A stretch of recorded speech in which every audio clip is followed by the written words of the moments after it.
প্ৰথমতে সকলোকে নমস্কাৰ জনাই ললোঁ। আজিৰ মিনি ভিডিঅ'টো কেকেৰে আৰম্ভ কৰিলোঁ। আজি আকৌ এটা কেক বনালোঁ। এইটো আমাৰ ফাৰ্ষ্ট এনিভাৰ্চাৰী উপলক্ষে বনোৱা কেক। কেক বনাই আছোঁ যদিও মনটো ইমান এটা ভাল নহয়, কাৰণ এমাহে মাৰ ঘৰত থাকি আজি যাবৰে হ'ল।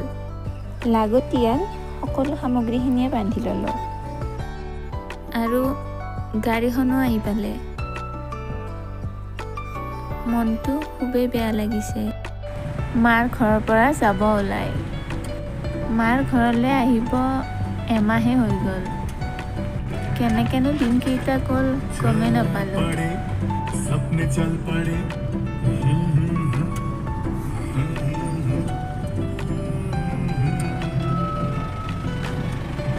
हाथों की लकीरों को पार करके सब पड़े। আমি নলবাৰী পোৱালৈ প্ৰায় 5টাই বাজি গ'ল। আজি 12 তাৰিখ আৰু আমাৰ ফাৰ্ষ্ট এনিভাৰ্চাৰী। ৰাতিয়ে কেক কাটিছিলোঁ যদিও সেইটো ভিডিঅ' কৰা নগ'ল। ৰাতিপুৱা আমি গণেশ মন্দিৰ গ'লোঁ নলবাৰীত।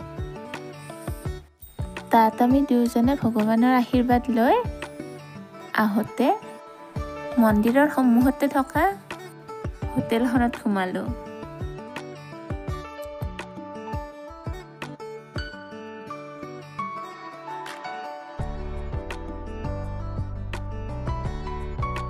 তাত দুয়োজনে চাহ খাই আমাৰে সৰু সুৰা এনিভাৰ্চাৰীটো পালন কৰিলোঁ।